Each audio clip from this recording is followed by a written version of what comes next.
So let's start this study of chapter 39 by first going to chapter 28. Let's pick it up at verse 1.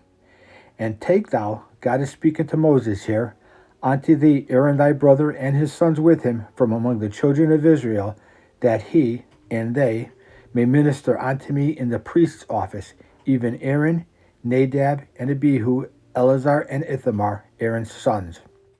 And thou shalt make holy garments for Aaron thy brother, for glory and for beauty. And thou shalt speak unto all that are wise-hearted, whom I have filled with the spirit of wisdom. Remember Bezaleel, the son of Uri, from chapter 31? That they may make Aaron's garments to consecrate him, that he may minister unto me in the priest's office. And these are the garments which they shall make.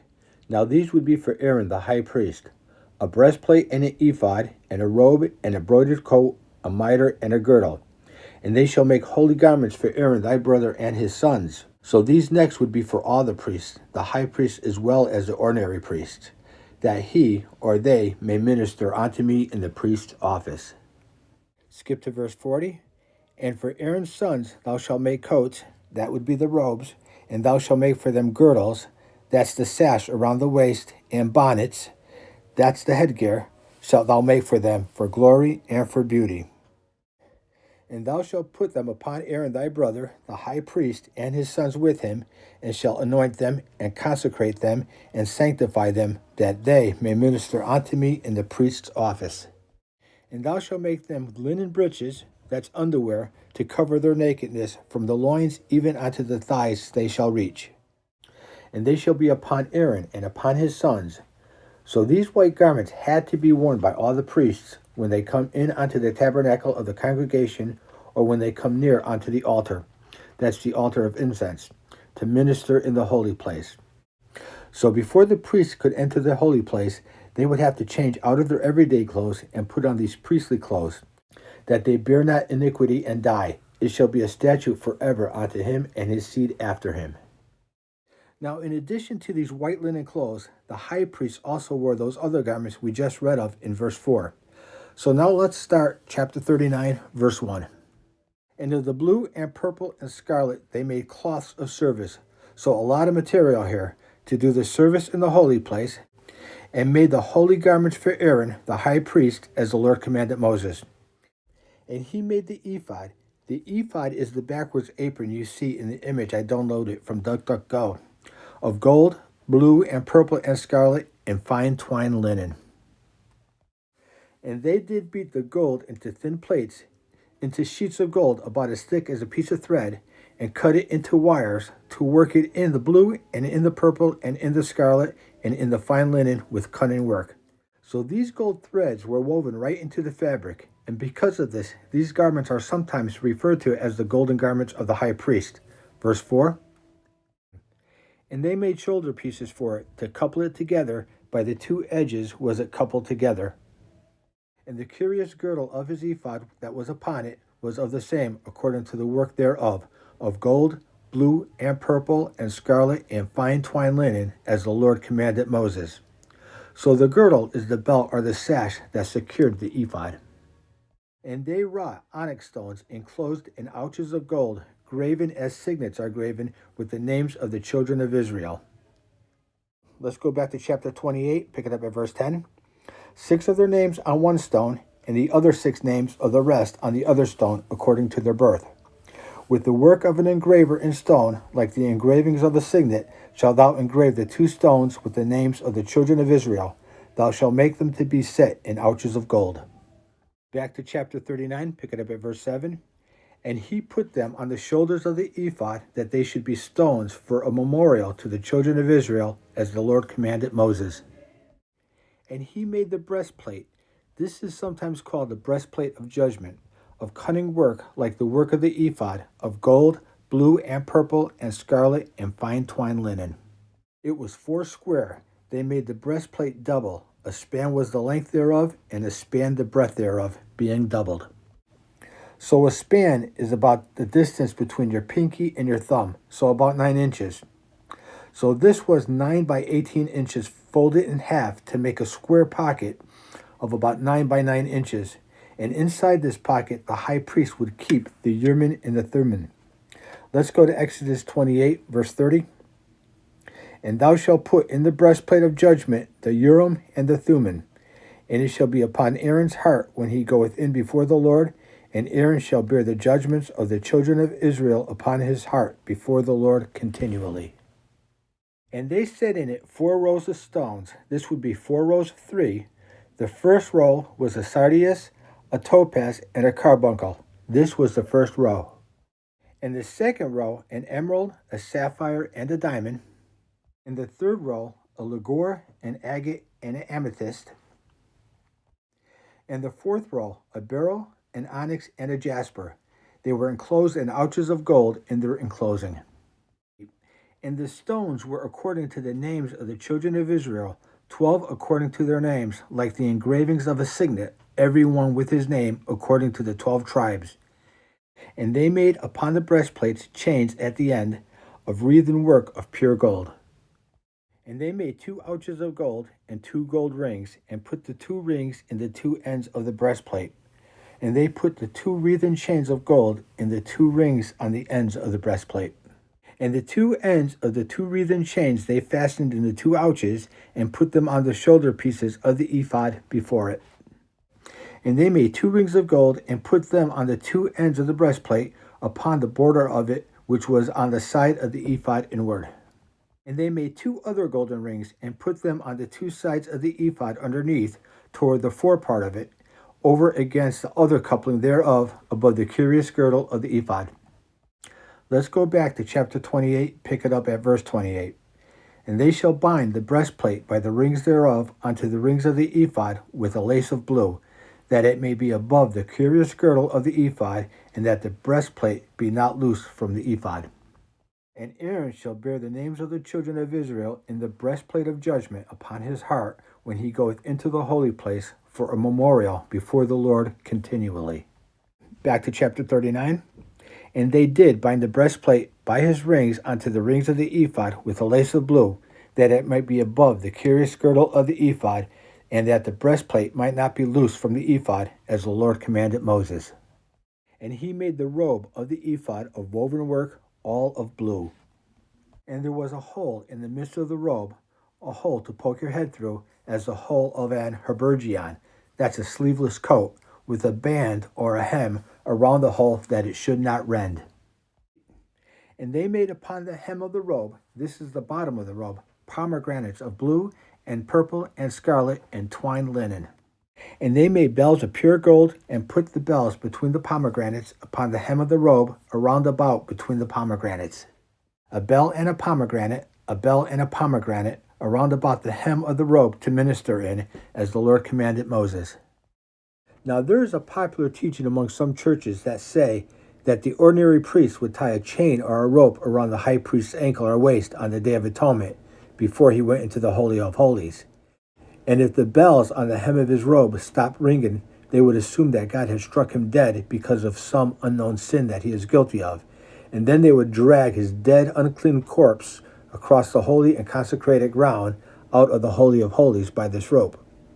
But listen, this simply is not true. It's just a legend, a tradition of man. It got its start in early Jewish mysticism called Kabbalah. The Bible speaks nothing of this, in fact, just the opposite. Let's go back to Exodus 28, pick it up at verse 34. A golden bell and a pomegranate, a golden bell and a pomegranate upon the hem of the robe around about. And it shall be upon Aaron to minister, and his sound shall be heard when he goeth unto the holy place. Now underline that, not the most holy place, not the holy of holies, but the holy place, before the Lord, and when he cometh out, that he die not. So every morning and evening, as the high priest would perform his daily duties, which included lighting the golden lampstand and the altar of incense, he must wear the golden garments so the Lord can hear those bells as he approached and entered the inner tabernacle. Now let's go to Leviticus chapter 16, pick it up at verse 2. And the Lord said unto Moses, Speak unto Aaron thy brother, that he come not at all times into the holy place.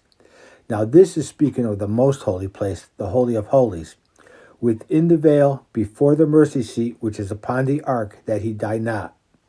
Now, what we read in Exodus 28 was speaking of the holy place, the first room. Here in Leviticus, it's speaking of the most holy place, the Holy of Holies. It says that he is never even to enter into the Holy of Holies at all, period, lest he die. For I will appear in the clouds upon the mercy seat. That's the presence of God in a cloud by day and a fire by night. Remember, the angel of the Lord. Now there is one exception. Once a year on the Day of Atonement, he may enter. In fact, he is required to enter. Verse 3, Thus shall Aaron come into the holy place.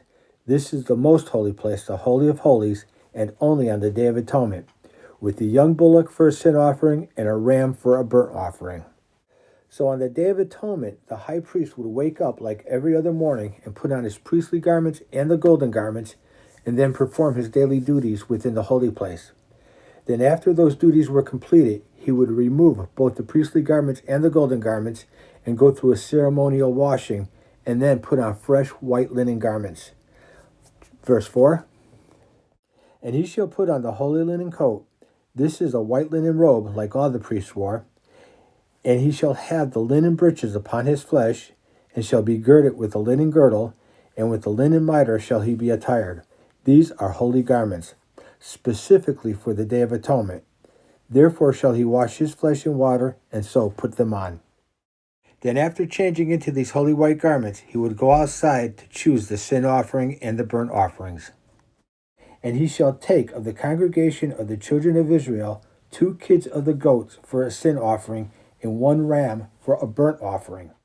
And Aaron shall offer his bullock of the sin offering, which is for himself, and make an atonement for himself and for his house, the house of Levi, specifically the house of Aaron, the priests. Skip to verse 11. And Aaron shall bring the bullock of the sin offering, which is for himself, and shall make atonement for himself and for his house. So he would place his hands on the head of the bullock, and confess his sins and the sins of the priests, and shall kill the bullock of the sin offering, which is for himself and for the priests. And at this point he would take some of the blood from this young bull and let it flow into a bowl.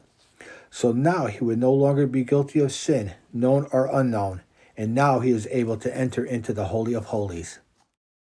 And he shall take a censer. This is the golden censer we read of in the book of Hebrews, full of burning coals of fire from off the altar, that's the altar of burnt offerings, that's before the Lord. And his hands full of sweet incense beaten small, and bring it within the veil, so within the Holy of Holies. And he shall put the incense upon the fire that's in the golden censer, and burn it before the Lord, that the cloud of the incense may cover the mercy seat that is upon the testimony, that he die not. Then, after offering up the incense, he comes back out and gets the bowl of the blood. And he shall take the blood of the bullock, the blood that was put in the bowl, and sprinkle it with his fingers upon the mercy seat eastward. And before the mercy seat, that's on the ground in front of the ark, shall he sprinkle of the blood with his fingers 7 times. Then after this ceremony, he goes back outside into the courtyard. Then shall he kill the goat of the sin offering that is for the people, and bring his blood within the veil, again inside the Holy of Holies, and do with that blood as he did with the blood of the bullock, and sprinkle it upon the mercy seat and before the mercy seat. And it's at this point that the scapegoat is led into the wilderness to die, a perfect representation of Jesus, who, though perfectly innocent, was led away to die for our sins. Let's skip to verse 23. And Aaron shall come into the tabernacle of the congregation, that's the holy place, the first room, and shall put off the linen garments, that's the holy linen garments, which he put on when he went into the holy place, and shall leave them there. And he shall wash his flesh with water in the holy place, and put on his garments, his priestly garments, and come forth and offer his burnt offerings and the burnt offerings of the people, and make atonement for himself and for the people. Now, I'm showing you this not to offend, but so you can see how easily traditions of men, even mysticism, has worked its way into our churches. Now, the Bible tells us to test our doctrine, and we should. Let's go to 1 Thessalonians chapter 5, verse 21. Prove all things, and hold fast to that which is good. And 1 John chapter 4, verse 1. Beloved, believe not every spirit, that's teachers, but try the spirits, that means test them, whether they are of God, because many false prophets or teachers are gone out into the world. And you should always question your teachers, whether it's your church, a small group, or some radio or television personality. You should always do your own homework. And I encourage you to also question what I share. The book of James tells us that we are all subject to error. James chapter 3, verse 1. My brethren, be not many masters, that means teachers, knowing that we shall receive the greater condemnation. For in many things we, the teachers, offend all. That means that all teachers are guilty of some false teachings, whether knowingly or not. If any man offend not in word, the same is a perfect or mature man, mature in the word, and able also to bridle the whole body, or steer the whole church body in the right direction. Now, I'm pretty confident in what I'm sharing is the truth, or I wouldn't do this. And I try not to give you just my opinion. I try to share what I discovered reading the text, and I show you the text so you can see for yourself. But nevertheless, I'm just a student myself, and I definitely do not have the mind of God. I'm just doing the best I know how, so it's up to you to do your own homework, and please check my work. Okay, let's continue with chapter 39, pick it up at verse 27. And they made coats of fine linen, and I'll add white linen, of woven work for Aaron and for his sons, and a mitre of fine linen, and goodly bonnets of fine linen, and linen breeches of fine twined linen. And again, these are the white linen garments worn by all the priests that we read of in chapter 28 at the beginning of this study. And a girdle of fine twined linen, and blue and purple and scarlet of needlework, as the Lord commanded Moses. And they made the plate of the holy crown of pure gold, and wrote upon it a writing, like to the engraving of a signet, Holiness to the Lord. And they tied onto it a lace of blue to fasten it high upon the mitre, as the Lord commanded Moses. Now let's go back to chapter 28, verse 37. And thou shalt put it on a blue lace, that it may be upon the mitre, upon the forefront of the mitre it shall be. And it shall be upon Aaron's forehead, that Aaron may bear the iniquity of the holy things, which the children of Israel shall hallow in their holy gifts, and it shall be always upon his forehead, that they may be accepted. Thus was all the work of the tabernacle of the tent of the congregation finished. That's all the work, the holy place, the holy of holies, the ark of the covenant, and all the furniture inside, and the brazen laver, and the altar of burnt offerings. And the children of Israel did according to all the Lord commanded Moses, so did they. And they brought the tabernacle unto Moses, the tent and all his, that's God's, furniture, his taches, his boards, his bars, and his pillars, and his sockets. And the covering of ram skin dyed red, and the covering of badger skin, and the veil of the covering. And the ark of the testimony, and the staves thereof, and the mercy seat, the table and all the vessels thereof, and the showbread, the pure candlestick with the lamps thereof, even with the lamps to be set in order, and all the vessels thereof, and the oil for light. And the golden altar, and the anointing oil, and the sweet incense, and the hanging for the tabernacle door, and the brazen altar, and his grate of brass, his staves, and his vessels, the laver, and his foot, the hangings of the court, his pillars and his sockets, and the hangings for the court gate, his cords and his pins, and all the vessels of the service of the tabernacle for the tent of the congregation, and the cloths of service to do service in the holy place, and the holy garments for Aaron the priest, and his sons' garments to minister in the priest's office, according to all that the Lord commanded Moses. So the children of Israel made all the work. And Moses did look upon all the work, and behold, they had done it as the Lord had commanded, even so had they done it, and Moses blessed them. So let's talk a little bit about the priests and their duties. The priests, including the high priest, were responsible for the things of the tabernacle, such as maintaining the furnishings. They were responsible for keeping the lampstand lit, the altar of incense burning, and the table of showbread full. And they were also responsible for helping with the sacrifices, including the continual burnt offerings. They were also the ones responsible for pronouncing a person clean or unclean. And they were responsible for teaching the children of Israel about the Lord and to make known all his judgments, his laws, his ordinances, and his statutes. Let's go to Leviticus chapter 10, pick it up at verse 8. And the Lord spake unto Aaron, saying, Do not drink wine, nor strong drink, thou nor thy sons with thee, when ye go into the tabernacle of the congregation, lest ye die. It shall be a statute forever throughout your generations. In that ye may put difference between holy and unholy, and between unclean and clean. And that ye may teach the children of Israel all the statutes which the Lord hath spoken unto them by the hand of Moses.